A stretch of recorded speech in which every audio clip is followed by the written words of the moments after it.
During the 1960s, Bob Crane was living the dream of any actor. With his radiant smile and quick repartee, he charmed viewers playing Colonel Robert Hogan, the witty commander of the popular sitcom Hogan's Heroes. To millions of viewers, he was the quick-witted, handsome officer who always seemed to have a scheme cooking, who defused bleak situations with his wisecracking humor, and who fired off punchlines with suave ease. Offstage, he was just as charismatic, with his crisp wit, relaxed kindness, and affable nature that appealed to those who found themselves in his presence. He was a friend who could illuminate a room with his smile or a sarcastic remark. But in private, Crane's own life was not so sparkly as the public perceived. As fans giggled at his on-screen antics, his actual life was disintegrating in ways that would ultimately dwarf his success. What had started as a shimmering career founded on charm and laughter would, over the course of time, be ravaged by scandal, deceit, and ultimately a violent and untimely death that remained more questions than answers and haunted Hollywood for decades. If this kind of story touches your heart, if you're someone who cares about truth, responsibility, and speaking up for the voiceless, please like this video, subscribe to our channel Spark Science, and share it with someone who should hear it. Let's get started. Crane's coming into fame did not start with television, but with the radio. Before he was Colonel Hogan, he was famous all over Los Angeles as the one and only master of the airwaves. His title of the Man of 1,000 Voices made him already a celebrity in the area as he anchored a popular morning program on KNX radio.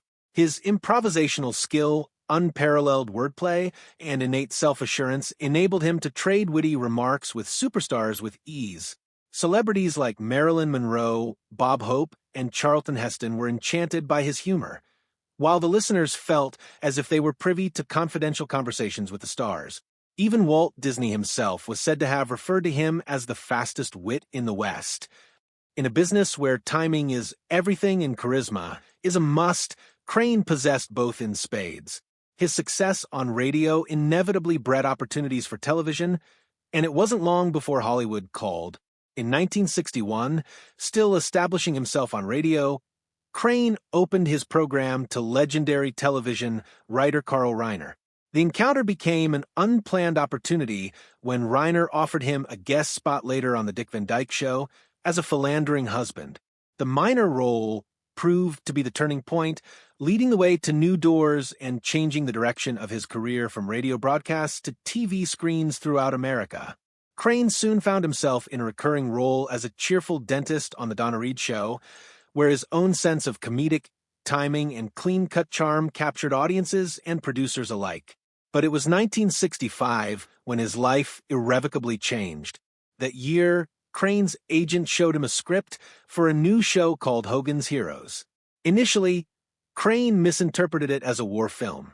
Actually, it was a World War II set sitcom about a German POW camp, a concept that seemed strange, even off-color to many.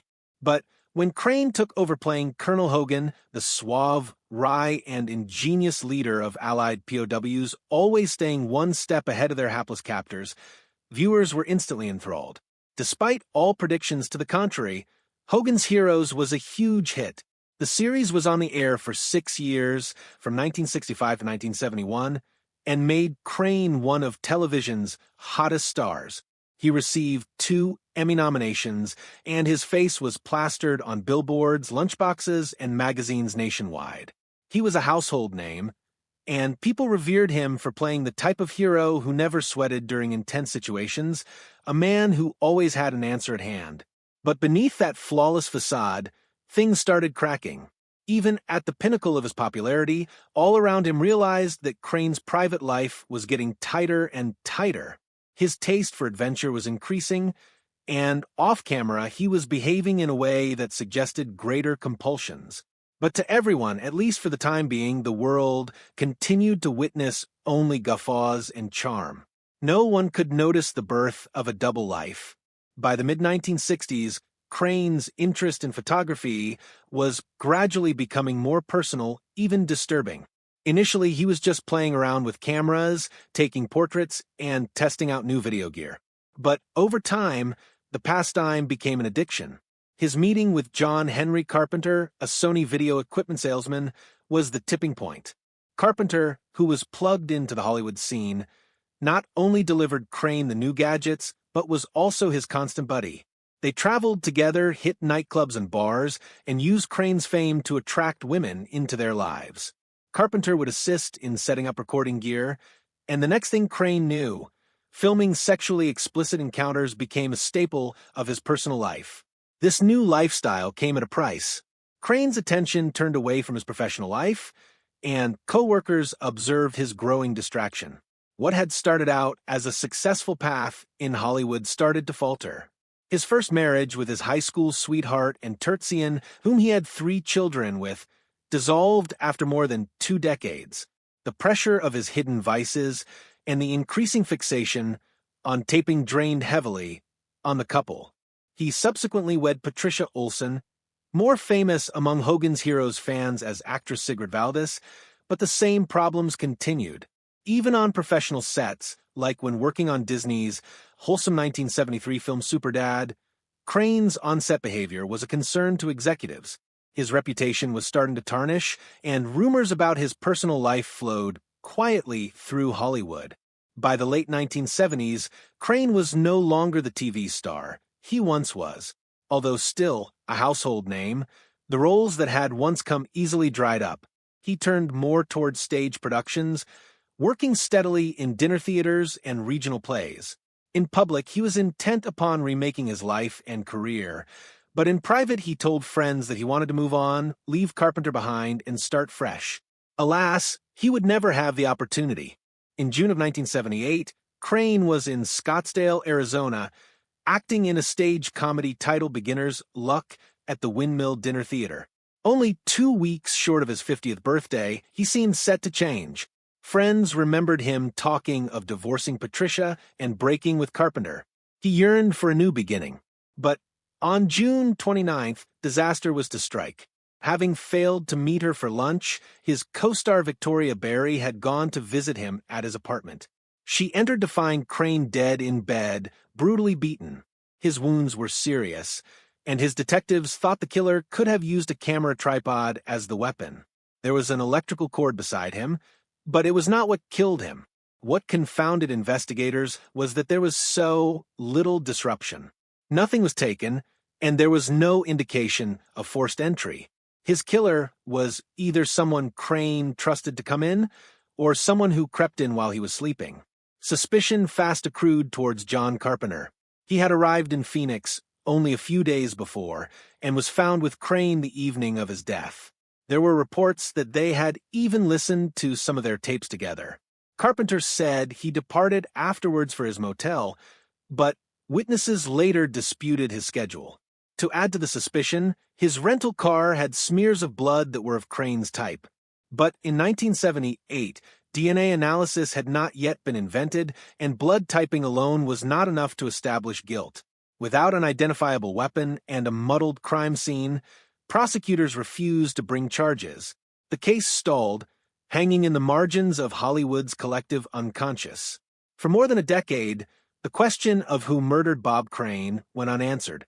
Then, in 1990, detectives reopened the case, hoping that improvements in DNA technology would shed light. They found old photos of the interior of Carpenter's car that seemed to contain biological material. Although most of the initial evidence had been destroyed, prosecutors decided to go ahead with charges. John Carpenter was arrested in 1992 and, in 1994, tried for the murder of Crane. The courtroom intrigue held public fascination. Prosecutors depicted Carpenter as a scorned friend, upset about Crane's decision to sever their relationship. They laid out blood evidence, the word of Crane's son Scotty, and the past between the two men. The defense offered the mishandled evidence, the lost DNA samples, and the potential for alternative suspects. After weeks of hearing testimony, the jury acquitted Carpenter. He maintained his innocence until his death in 1998, and officially, the case returned to the cold files. Peace eluded Crane's family as well. His children spoke of the anguish of seeing their father's life condensed into tawdry front pages and evidentiary hearings.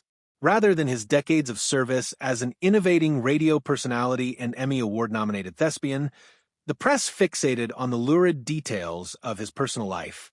To them, he was less a pioneering performer and more of a fallen star. Even Hollywood stepped back.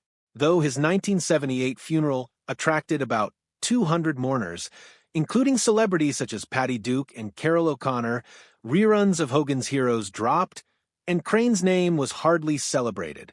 His children grappled with the legacy that was left behind, resisting productions such as the 2002 autofocus, which portrayed Crane in a lurid and sensationalized manner. Scotty, his son, even launched a website to come to his father's defense, claiming the media improperly manipulated the news.